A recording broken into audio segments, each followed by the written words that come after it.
तुम्हें कभी ऐसा लगा है कि दुनिया में दो तरह के लोग होते हैं। एक वो जो मेहनत करते हैं, ईमानदार होते हैं, सच्चे होते हैं, फिर भी हर बार हार जाते हैं। और दूसरे वो जो शायद उतने टैलेंटेड नहीं, उतने क्वालिफाइड नहीं, पर हमेशा जीत जाते हैं। तुमने नोटिस किया है, ऑफिस में प्रमोशन वो ले जाता है जो सबसे ज़्यादा काम नहीं करता, बल्कि वो जो जानता है कि बॉस के सामने कैसे देखना है। रिलेशनशिप्स में वो कंट्रोल करता है जो सबसे ज़्यादा प्यार नहीं करता, बल्कि वो जो समझता है कि इमोशंस का इस्तेमाल कैसे करना है। पॉलिटिक्स में वो जीतता है जो सबसे ऑनेस्ट नहीं होता, बल्कि वो जो समझता है कि पावर का गेम कैसे खेलना है। तो सवाल ये नहीं है कि ये सही है या गलत, सवाल ये है तुम इस गेम को समझते हो या नहीं।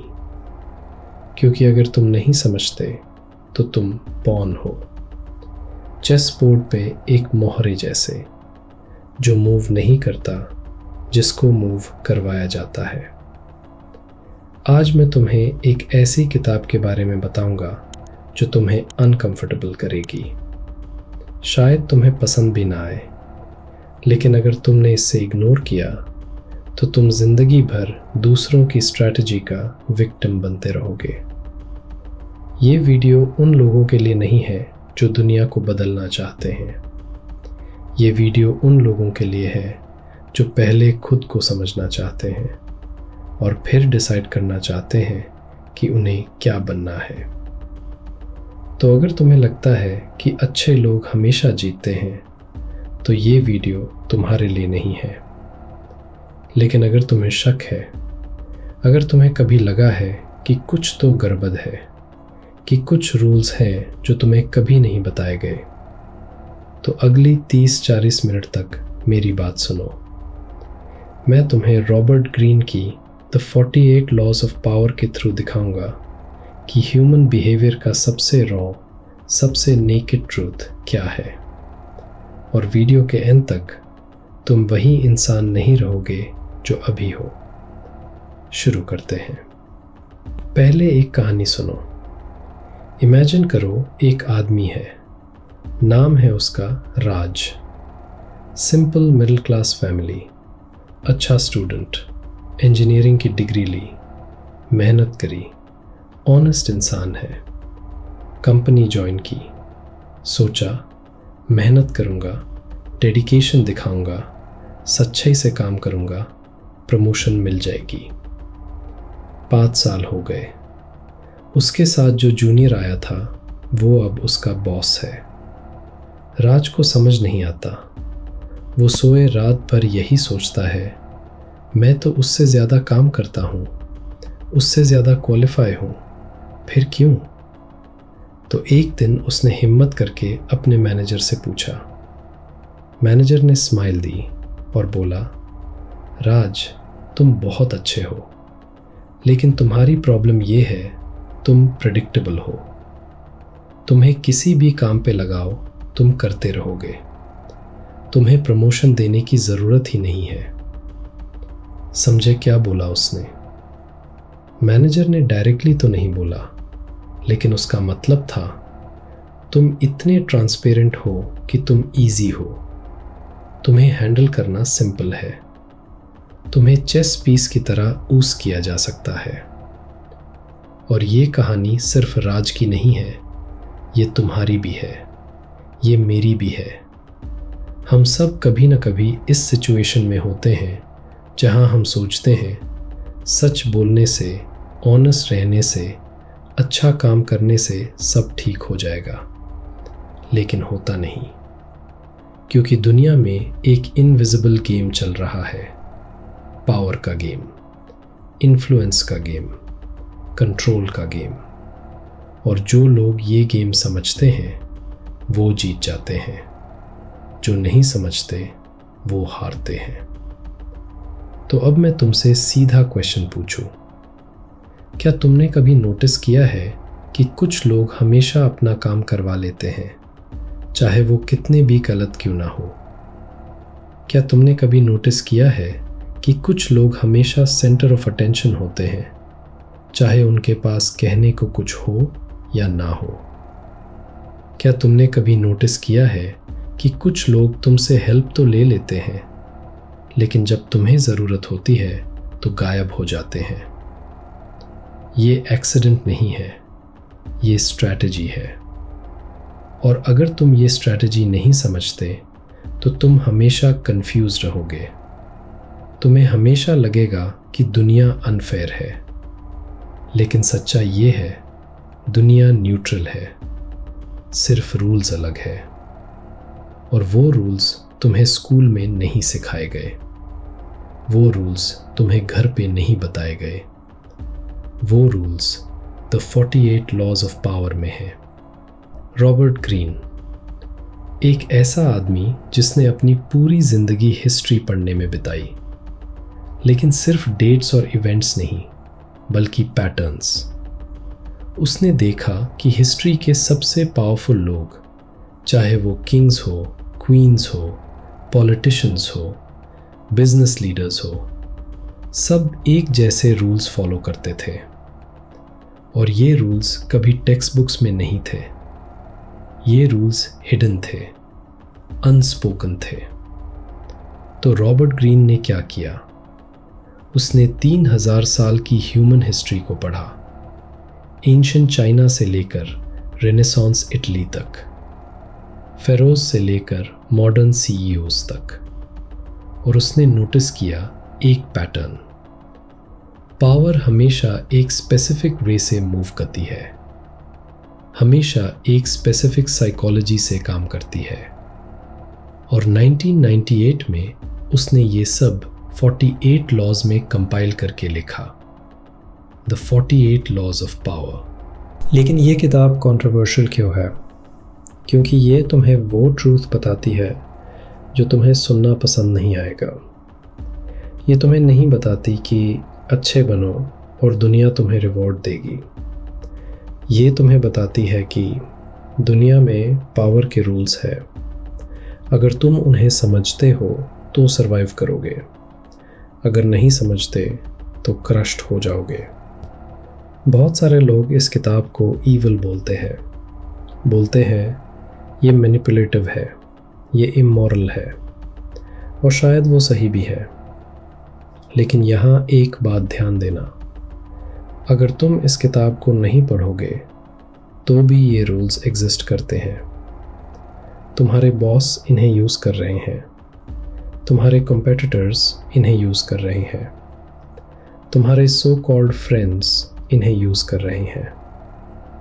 तो सवाल ये नहीं है कि ये रूल्स अच्छे हैं या बुरे, सवाल ये है क्या तुम इन्हें समझते हो या नहीं। और मैं तुम्हें एक और बात बता दूं, रॉबर्ट ग्रीन ने ये किताब इसलिए नहीं लिखी कि तुम जाके लोगों को मैनिपुलेट करो। उसने ये किताब इसलिए लिखी कि तुम पहचान सको कि तुम्हारे साथ कब मैनिपुलेशन हो रहा है। क्योंकि जब तक तुम ये गेम नहीं समझते, तुम हमेशा विक्टिम बनोगे। तो अब मैं तुम्हें इस किताब के कुछ सबसे इम्पॉर्टेंट लॉज बताऊंगा। लेकिन मैं तुम्हें सिर्फ लॉज नहीं बताऊंगा, मैं तुम्हें बताऊंगा कि ये लॉज तुम्हारी रियल लाइफ में कैसे काम करते हैं, तुम्हारे रिलेशनशिप्स में, तुम्हारी करियर में, तुम्हारी आइडेंटिटी में। और अगर तुम केयरफुली सुनो तो तुम्हें अपनी पास्ट की बहुत सारी सिचुएशंस समझ आ जाएंगी, वो मोमेंट्स जहां तुम हार गए थे और तुम्हें पता भी नहीं चला कि क्यों। चलो शुरू करते हैं। Law 1, never outshine the master. पहला लॉ और शायद सबसे important law, never outshine the master. मतलब जिस इंसान के नीचे तुम काम कर रहे हो, जिस इंसान से तुम्हें सीखना है, जिस इंसान की पोजीशन तुमसे ऊपर है, उससे कभी ये फील मत करवाओ कि तुम उससे बेटर हो। तुम्हें लगता होगा, अरे अगर मैं अच्छा काम करूँगा तो बॉस खुश होगा, प्रमोशन मिलेगा। गलत। ह्यूमन साइकोलॉजी ये कहती है हर इंसान अपने ईगो को प्रोटेक्ट करना चाहता है। अगर तुम्हारी वजह से तुम्हारे बॉस को ये फील होता है कि वो तुमसे कम इंटेलिजेंट है या तुमसे कम टैलेंटेड है, तो वो तुम्हें प्रमोट नहीं करेगा, वो तुम्हें एलिमिनेट करेगा। ये सुन के अच्छा नहीं लगता, मैं जानता हूँ, लेकिन ये ह्यूमन नेचर है। चलो एक रियल एग्जाम्पल देखते हैं। हिस्ट्री में एक आदमी था, निकोलस फूके। वो फ्रांस के फाइनेंस मिनिस्टर थे, किंग लुई 14 के टाइम पे। फूके बहुत इंटेलिजेंट था, बहुत एम्बिशियस। उसने अपनी मेहनत से बहुत पैसा कमाया, बहुत बड़ा पैलेस बनाया। एक दिन उसने किंग को इनवाइट किया अपने पैलेस में। ग्रैंड पार्टी दी, इतनी लग्जूरियस कि किंग का पैलेस भी छोटा लग जाए। फूके ने सोचा, मैं किंग को इम्प्रेस करूंगा, दिखाऊंगा कि मैं कितना सक्सेसफुल हूं। किंग ने पार्टी अटेंड की, स्माइल किया, तारीफ की और 3 हफ्ते बाद फूके को अरेस्ट करवा दिया, लाइफ इम्प्रिजनमेंट। क्यों? क्योंकि फूके ने एक मिस्टेक की। उसने किंग को ये फील करवा दिया कि अगर फूके इतना अमीर है, इतना पावरफुल है, तो किंग की ज़रूरत क्या है। फूके ने किंग को आउटशाइन कर दिया और पावर में ये सबसे बड़ी मिस्टेक है। अब ये सुन के तुम्हें लगेगा, तो क्या मैं अपनी टैलेंट हाइड करूं, अपनी कैपेबिलिटीज़ छुपाऊं? नहीं, ये लॉ ये नहीं कहता। ये लॉ ये कहता है अपनी टैलेंट को स्मार्टली यूज़ करो, अपने मास्टर को हीरो बनने दो, तुम बैकग्राउंड में रहो। अगर तुम्हें प्रमोशन चाहिए तो तुम्हें अपने बॉस को ये फील करवाना पड़ेगा कि तुम्हारी वजह से मैं सक्सेसफुल हो रहा हूँ, तुम्हारे बिना मैं कुछ नहीं हूँ, चाहे रियलिटी कुछ भी हो। ये मैनिपुलेशन है? हाँ, बिल्कुल है, लेकिन ये सर्वाइवल भी है। क्योंकि अगर तुम ये नहीं करोगे तो तुम्हारे कॉम्पिटिटर्स कर रहे हैं और तुम सोचते रहोगे, मैंने तो इतनी मेहनत की, फिर भी प्रमोशन क्यों नहीं मिली। यहाँ एक पेनफुल ट्रूथ है, दुनिया में परफॉर्मेंस से ज़्यादा परसेप्शन मैटर करती है। तुम कितने अच्छे हो, उससे ज़्यादा ये मैटर करता है कि तुम कितने थ्रेटनिंग लग रहे हो। तीसरा लॉ, कंसील योर इंटेंशंस। अपने इंटेंशंस को छुपाओ। ये लॉ कहता है अगर तुम चाहते हो कि लोग तुम्हारे अगेंस्ट कोई स्ट्रैटेजी ना बनाएं, तो उन्हें ये मत बताओ कि तुम एक्चुअली क्या चाहते हो। कन्फ्यूजन क्रिएट करो, मिसडायरेक्शन यूज़ करो। तुम्हें कभी चेस खेला है? चेस में अगर तुम सीधा अपना प्लान दिखा दो कि मैं तुम्हारे किंग को चेकमेट करूंगा, तो ओपोनेंट क्या करेगा? वो अपनी किंग को प्रोटेक्ट करेगा। लेकिन अगर तुम अपना रियल मूव छुपाओ और कुछ और दिखाओ, तो ओपोनेंट कंफ्यूज रहेगा और जब तक वो समझे तब तक चेकमेट हो चुका होगा। रियल लाइफ में ये कैसे काम करता है?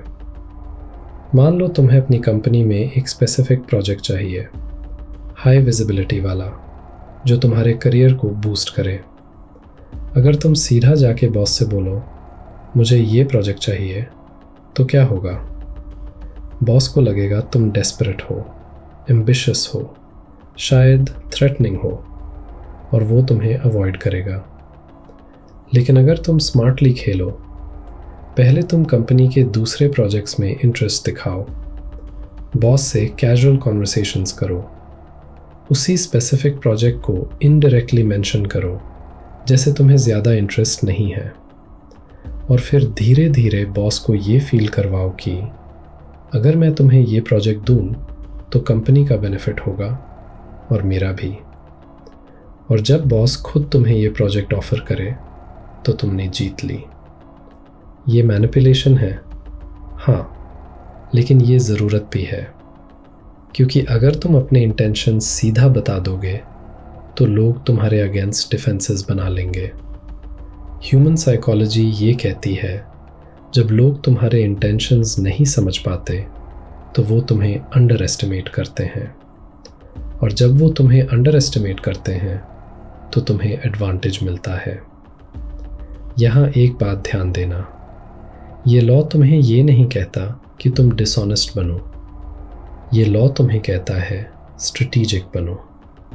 अपने कार्ड्स सबको मत दिखाओ, क्योंकि जिस दिन तुम ट्रांसपेरेंट हो गए उस दिन तुम प्रेडिक्टेबल हो गए, और जिस दिन तुम प्रेडिक्टेबल हो गए उस दिन तुम पावरलेस हो गए।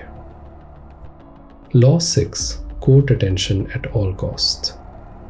लॉ तुम्हें ये नहीं कहता है एट ऑल कॉस्ट्स। छठा law, court attention at all costs. हर कीमत पे अटेंशन लो। ये लॉ कंट्रोवर्शियल है।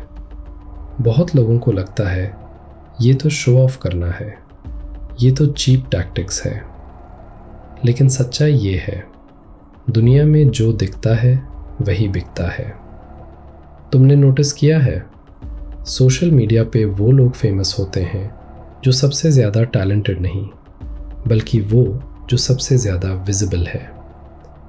पॉलिटिक्स में वो लोग जीतते हैं जो सबसे ज़्यादा ऑनेस्ट नहीं, बल्कि वो जो सबसे ज़्यादा हेडलाइन में रहते हैं। बिजनेस में वो प्रोडक्ट ज़्यादा बिकता है जो सबसे बेटर नहीं, बल्कि जिसका सबसे ज़्यादा एडवर्टाइजमेंट होता है। तो ये लॉ क्या कहता है? ये कहता है, अगर तुम इनविजिबल हो तो तुम इर्रेलेवेंट हो, चाहे तुम कितने भी टैलेंटेड हो, चाहे तुम्हारे पास कितना भी ज्ञान हो। अगर लोग तुम्हें नहीं जानते तो तुम एग्जिस्ट नहीं करते। हिस्ट्री में एक परफेक्ट एग्जाम्पल है पाब्लो पिकासो। वो एक बहुत टैलेंटेड पेंटर था, लेकिन टैलेंट से ज़्यादा वो एक मास्टर ऑफ अटेंशन था। उसने अपनी पूरी लाइफ में कंट्रोवर्शियल चीज़ें की, अपने स्टाइल को बदला, अपनी पर्सनालिटी को लाउड रखा। कभी ब्लू पीरियड, कभी रोज़ पीरियड, कभी क्यूबिज्म। लोग कंफ्यूज रहते थे, पिकासो अब क्या करेगा? और ये कंफ्यूजन ने उससे इमॉर्टल बना दिया। लेकिन यहाँ एक गलत परसेप्शन है। बहुत लोग सोचते हैं अटेंशन लेने का मतलब है लाउड होना, ऑब्नॉक्शियस होना, फेक होना। नहीं, ये लॉ ये नहीं कहता। ये लॉ कहता है अपने प्रेजेंस को क्रिएट करो, मेमोरेबल बनो। तुम्हारे पास यूनिक क्या है? तुम्हारे पास अलग क्या है? अगर तुम दूसरे 100 लोगों जैसा हो तो तुम उस क्राउड में खो जाओगे। लेकिन अगर तुम्हारे पास एक यूनिक एंगल है, एक स्पेसिफिक आइडेंटिटी है, तो लोग तुम्हें याद रखेंगे। रियल लाइफ में ये कैसे अप्लाई करते हैं? ऑफिस में मीटिंग्स होती हैं, 10 लोग होते हैं, सबके पास आइडियाज़ होते हैं, लेकिन वो लोग याद रहते हैं जो अपने आइडियाज़ को कॉन्फिडेंटली प्रेजेंट करते हैं, जो थोड़ा अलग स्टाइल में बात करते हैं, जो मेमोरेबल होते हैं। बाकी सब बैकग्राउंड नॉइज़। तो ये लॉ तुमसे क्या मांग रहा है? ये कह रहा है अपनी मीडियोक्रिटी को एक्सेप्ट मत करो। अगर तुम ब्लेंड इन करते हो तो तुम फेड अवे करोगे। अगर तुम्हें पावर चाहिए, रिस्पेक्ट चाहिए, इन्फ्लुएंस चाहिए, तो तुम्हें अटेंशन चाहिए। और अटेंशन लेने के लिए तुम्हें कुछ करना पड़ेगा जो दूसरे नहीं कर रहे। ये अनकंफर्टेबल है, मैं जानता हूँ, स्पेशली इंडियन कल्चर में, जहाँ हमें बचपन से सिखाया जाता है छुपे रहो, हम्बल रहो, अटेंशन मत लो। लेकिन ये कंडीशनिंग तुम्हें पावरलेस बना देती है, क्योंकि दुनिया में जो दिखता नहीं वो मिलता नहीं। Law 15. Crush your enemy totally. Pandrowa law. और यह शायद सबसे डार्क लॉ है, क्रश योर एनिमी टोटली। अपने दुश्मन को पूरी तरह से ख़त्म करो। पहली बार सुनने पे ये ब्रूटल लगता है, वायलेंट लगता है। तुम्हें लगेगा ये तो गलत है, ये तो रूथलेस है। लेकिन ये लॉ कुछ और कह रहा है। ये लॉ कह रहा है अगर तुमने अपने एनिमी को हाफ वे छोड़ा तो वो वापस आएगा और तुम्हें ख़त्म करेगा। ह्यूमन साइकोलॉजी में एक कॉन्सेप्ट है रिवेंज। अगर तुमने किसी को हर्ट किया, उसको ह्यूमिलिएट किया और फिर उसे जाने दिया, तो वो तुमसे नफ़रत करेगा। वो तुम्हें कभी माफ़ नहीं करेगा और जब उसको मौका मिलेगा वो तुम्हें पूरी तरह से ख़त्म कर देगा। तो ये लॉ क्या कहता है?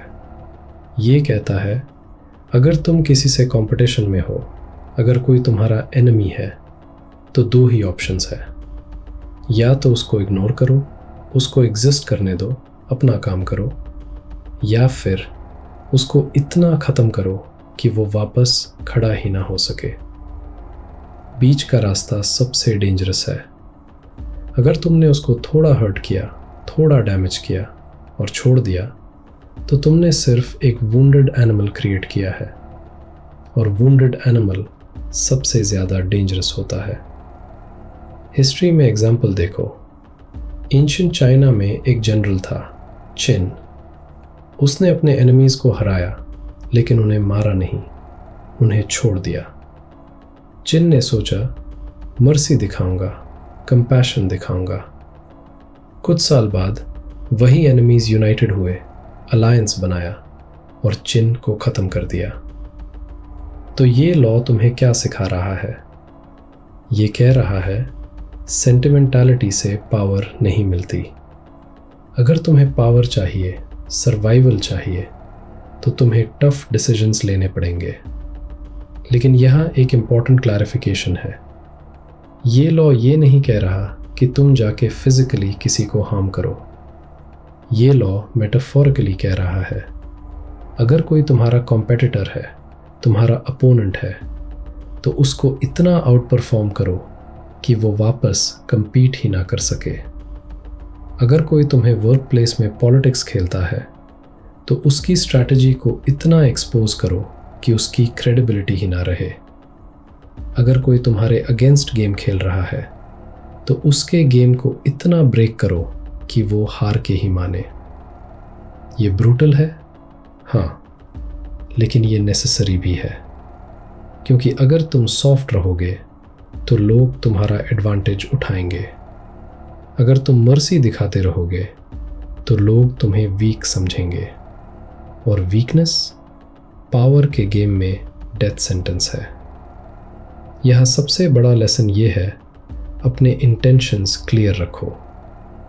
अगर कोई तुम्हारा एनिमी नहीं है तो उसको एनिमी मत बनाओ। लेकिन अगर कोई ऑलरेडी तुम्हारे अगेंस्ट खेल रहा है तो हाफ मेजर्स मत लो। या तो इग्नोर करो या पूरा ख़त्म करो।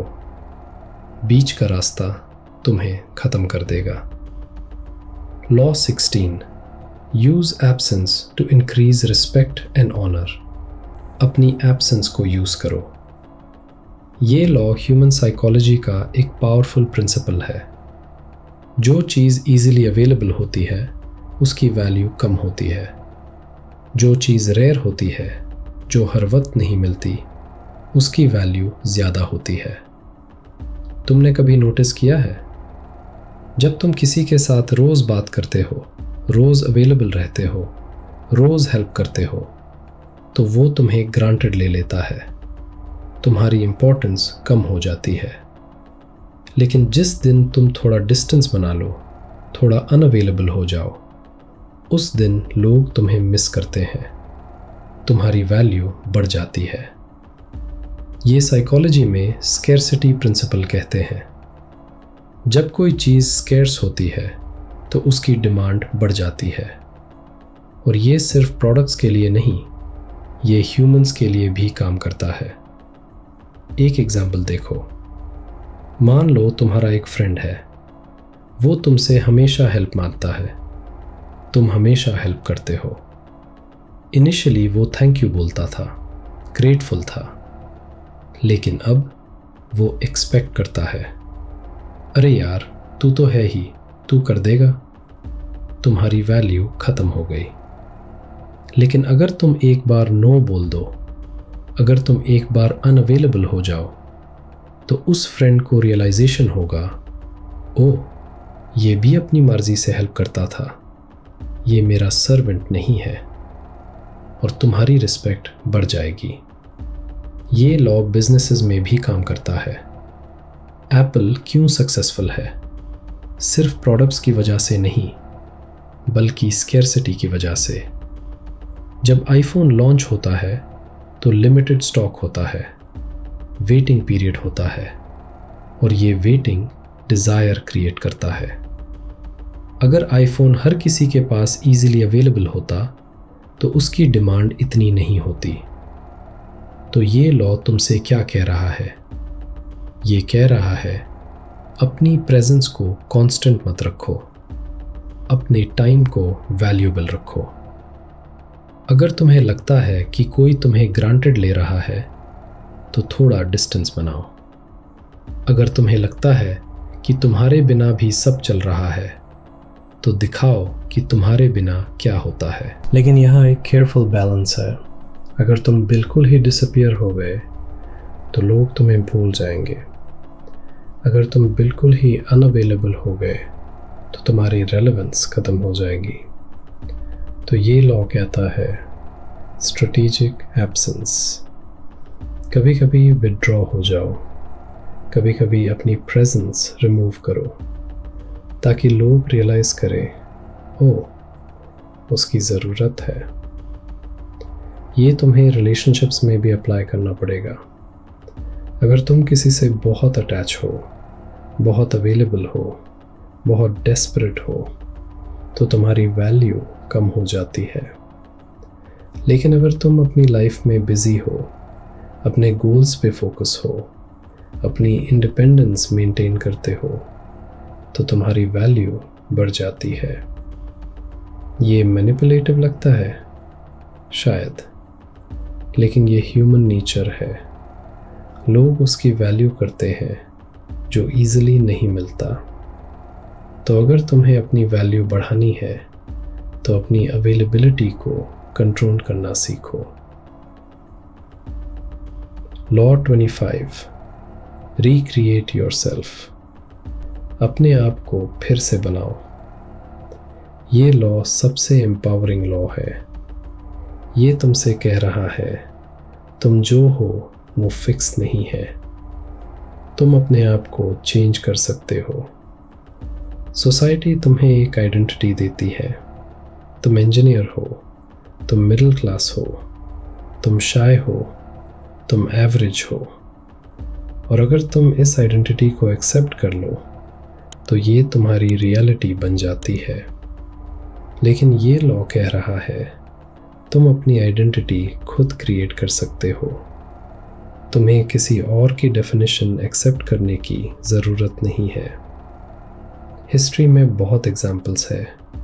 मैडोना हर डेकेड में अपने आप को रीइन्वेंट करती है, एक स्टाइल से दूसरे स्टाइल में, एक इमेज से दूसरी इमेज में। इसलिए वो रेलेवेंट है, इसलिए वो पावरफुल है।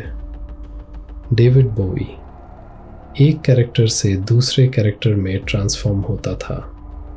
वो कभी जिगी स्टारडस्ट था, कभी थिन वाइट ड्यूक, कभी कुछ और। लोग कंफ्यूज रहते थे, असली डेविड बोवी कौन है? और ये कंफ्यूजन ने उससे लेजेंड बना दिया। तो ये लॉ तुमसे क्या मांग रहा है? ये कह रहा है, अपनी पास्ट आइडेंटिटी से अटैच्ड मत रहो। अगर तुम्हें लगता है कि तुम्हारी करंट आइडेंटिटी तुम्हें लिमिट कर रही है, तो उसको ब्रेक करो, उसको रिक्रिएट करो।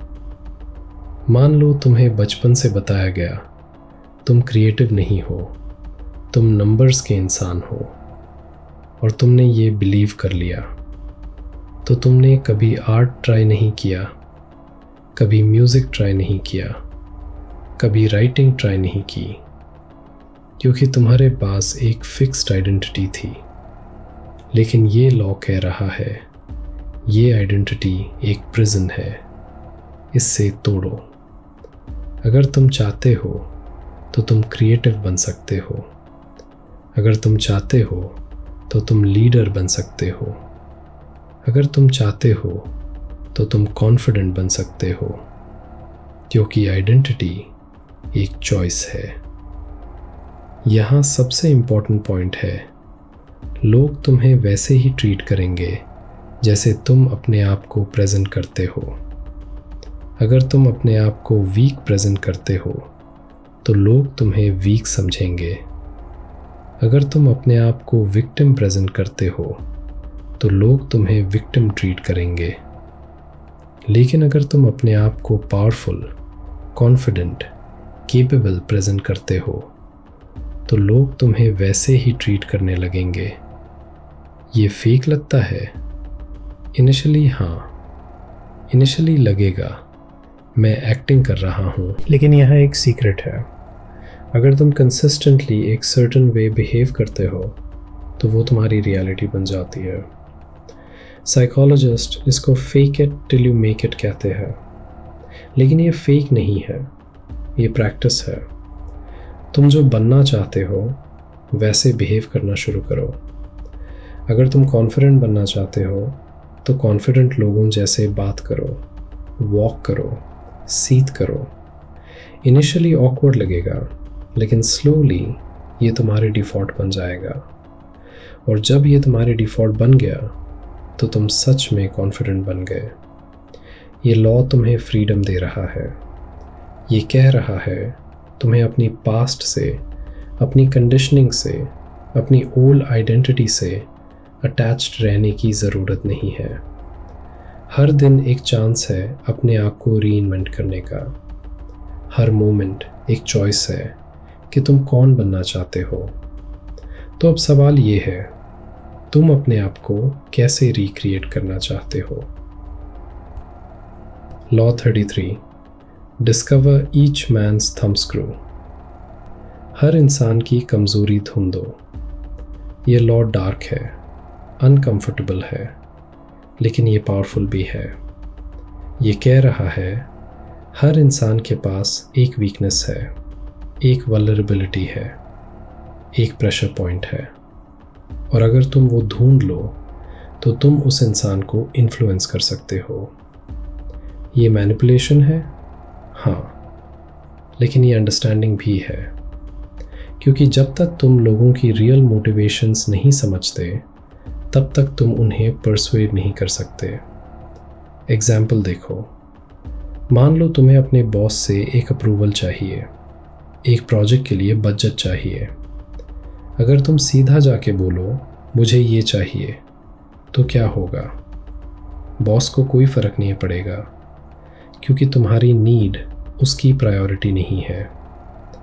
लेकिन अगर तुम अपने बॉस की वीकनेस जानते हो, मान लो तुम्हारा बॉस बहुत इमेज कॉन्शियस है, उसको अपने सीनियर्स के सामने अच्छा दिखना है, तो तुम अपनी पिच को फ्रेम करो।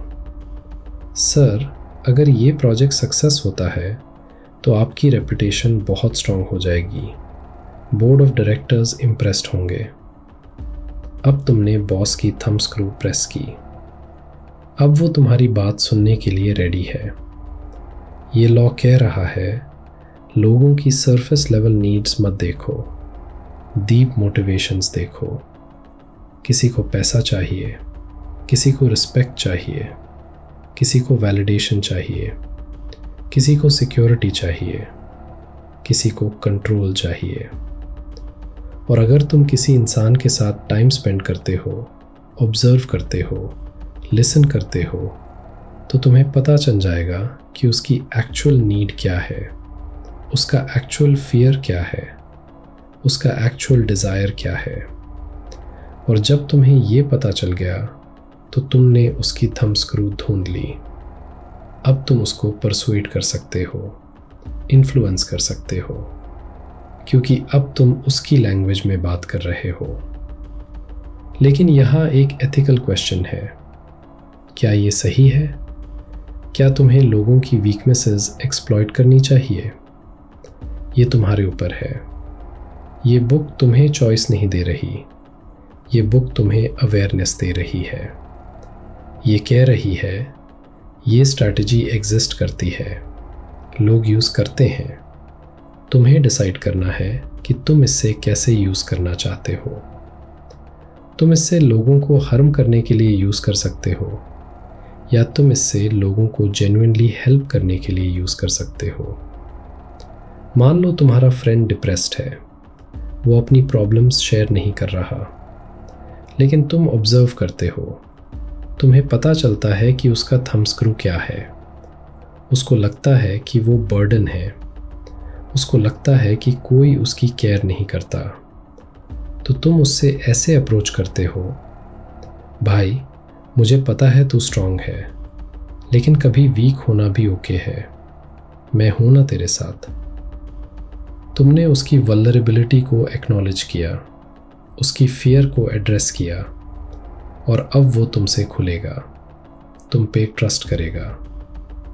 तो ये लॉ तुम्हें बता रहा है लोगों को समझना पावर है, और लोगों को समझने के लिए तुम्हें उनकी सरफेस से नीचे देखना पड़ेगा। उनके वर्ड से ज़्यादा उनके एक्शंस देखो, उनकी क्लेम्स से ज़्यादा उनके फियर्स देखो, क्योंकि हर इंसान अपनी इनसिक्योरिटीज़ छुपाता है। लेकिन अगर तुम क्लोजली ऑब्जर्व करो तो वो इनसिक्योरिटीज़ विजिबल होती है। Law 38. Think as you like, but behave like others. Atheshva law. Think as you like, but behave like others. सोच अपनी तरह, लेकिन बिहेव दूसरों की तरह। ये लॉ तुम्हें फ्रीडम और सेफ्टी दोनों दे रहा है।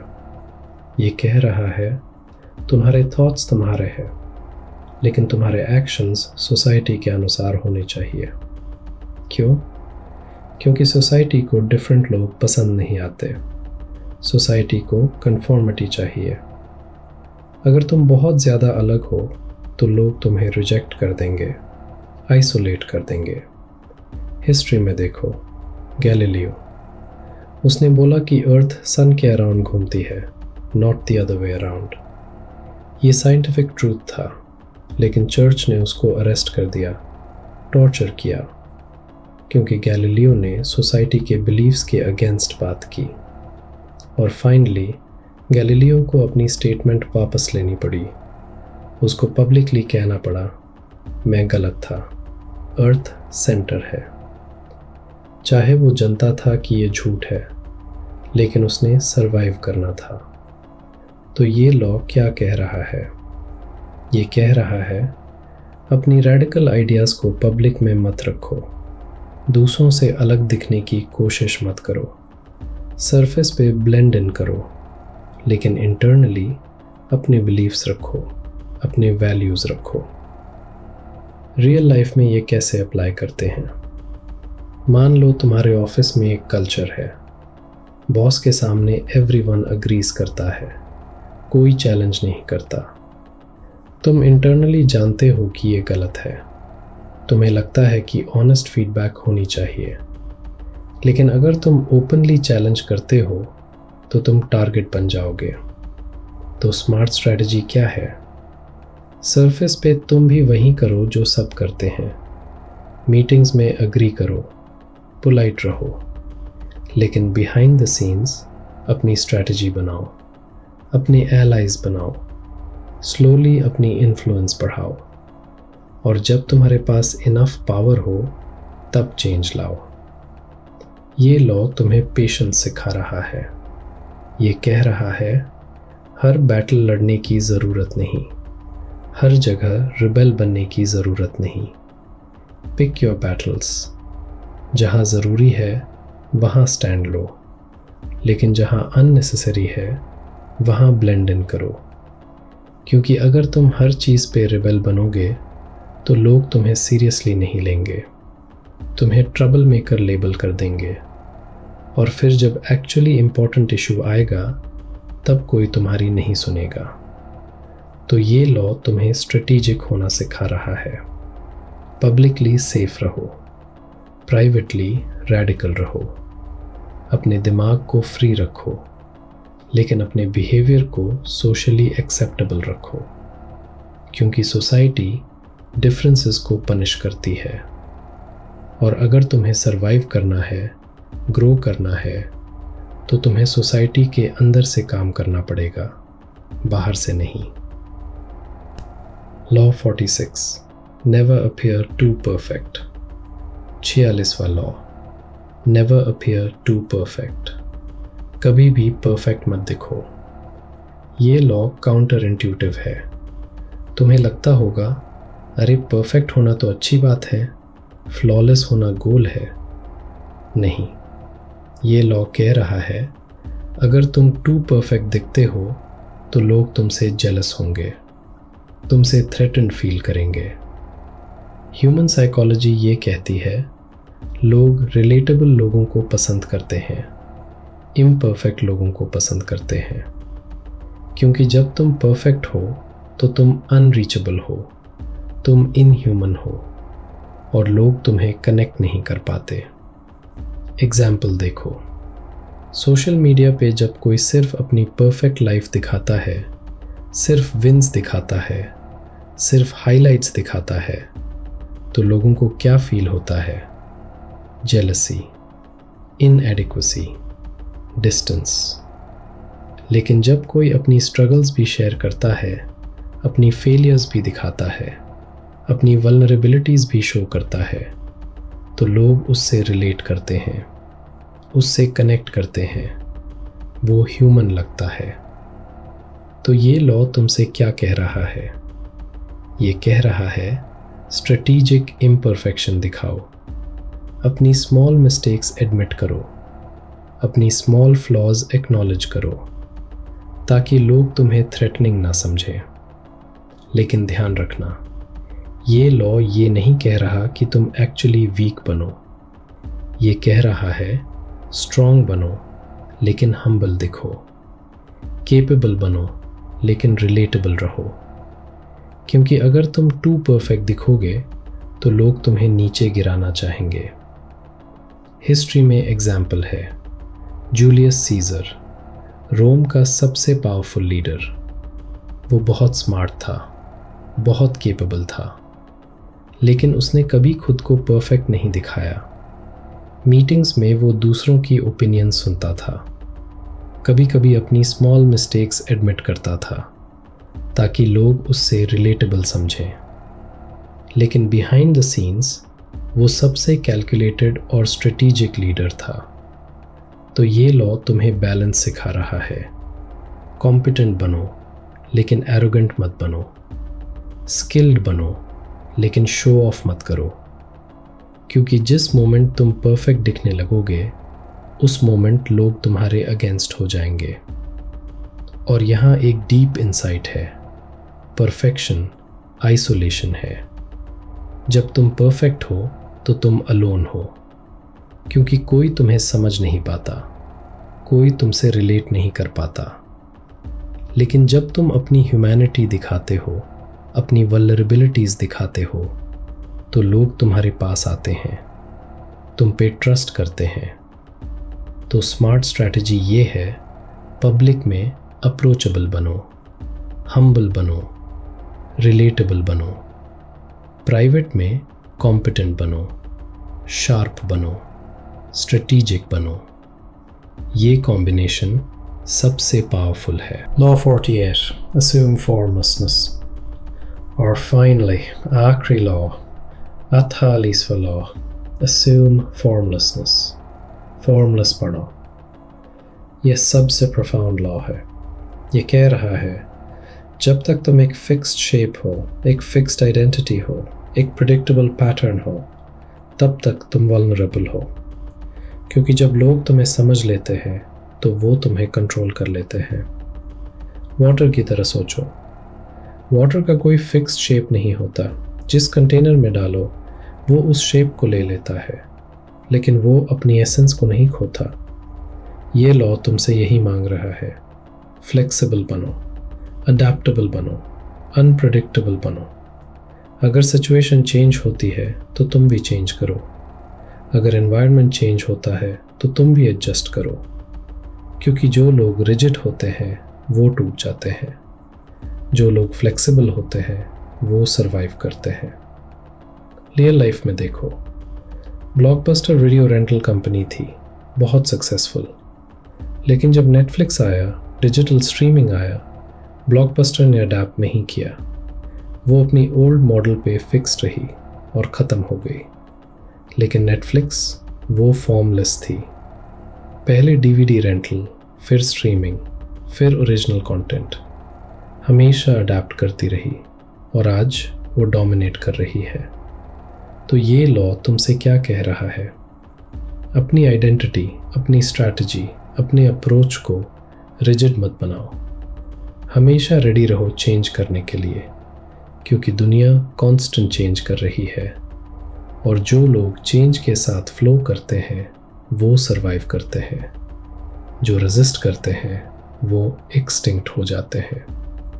और यहाँ एक फिलोसॉफिकल पॉइंट है, पावर फिक्स नहीं होती, वो फ्लूइड होती है। अगर तुम एक ही स्ट्रैटेजी पे डिपेंडेंट हो तो वो स्ट्रैटेजी आउटडेटेड हो जाएगी। अगर तुम एक ही आइडेंटिटी पे अटैच्ड हो तो वो आइडेंटिटी तुम्हें ट्रैप करेगी। लेकिन अगर तुम फॉर्मलेस हो तो तुम हर सिचुएशन में अडैप्ट कर सकते हो, तुम हर चैलेंज को हैंडल कर सकते हो। ये लॉ तुम्हें अल्टीमेट फ्रीडम दे रहा है। ये कह रहा है तुम्हें किसी डेफिनेशन की ज़रूरत नहीं, तुम्हें किसी लेबल की ज़रूरत नहीं। तुम वो बन सकते हो जो सिचुएशन डिमांड करती है, और ये फ्लेक्सिबिलिटी सबसे बड़ी पावर है। तो ये थी द 48 लॉज ऑफ पावर।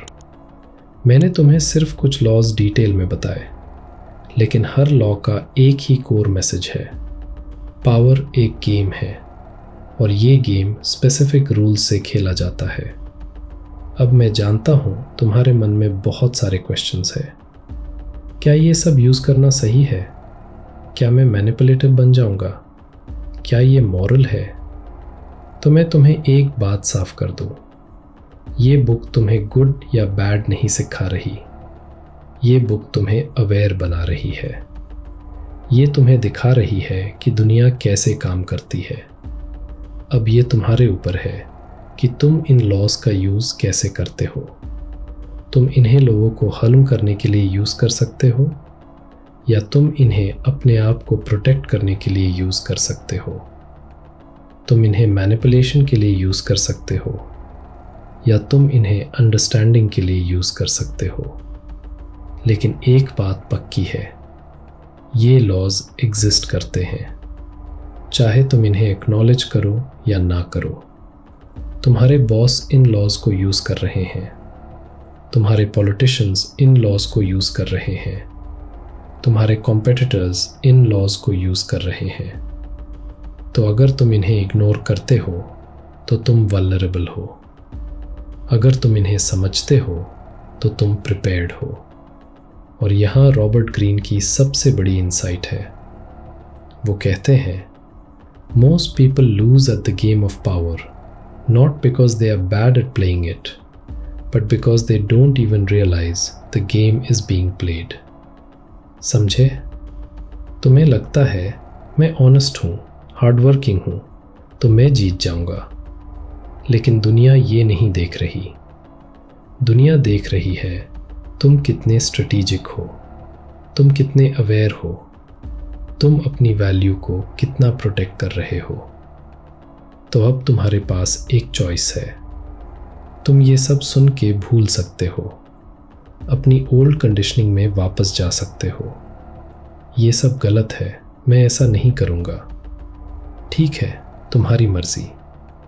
लेकिन अगर तुम ऑनेस्ट हो अपने आप के साथ, अगर तुम रियलाइज़ करते हो कि तुम्हारी पास्ट की स्ट्रगल्स, तुम्हारी फेलियर्स, तुम्हारे डिसअपॉइंटमेंट्स इन लॉज को ना समझने की वजह से थे, तो शायद तुम डिसाइड करो कि मुझे अवेयर रहना है, क्योंकि अवेयरनेस पावर है।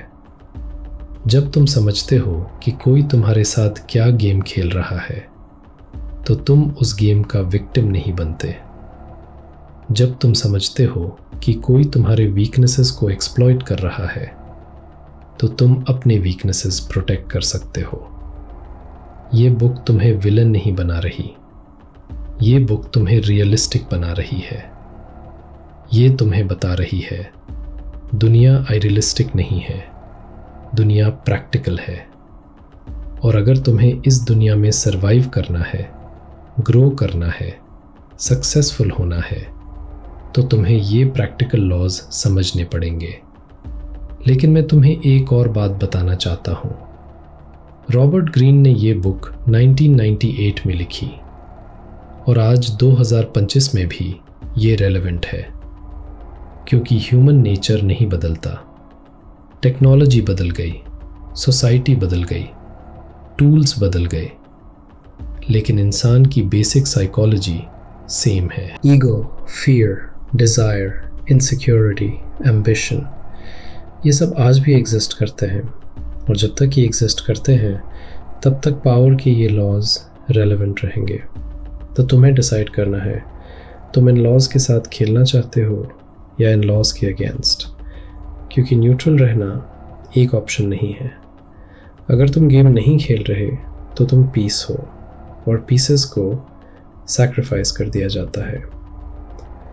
मैं तुमसे लास्ट में एक सवाल पूछूंगा, तुम्हें किस तरह का इंसान बनना है? वो जो दुनिया को ब्लेम करता रहेगा, ये दुनिया अनफेयर है, अच्छे लोग हार जाते हैं, या वो जो दुनिया को समझेगा और फिर डिसाइड करेगा कि उसको क्या करना है?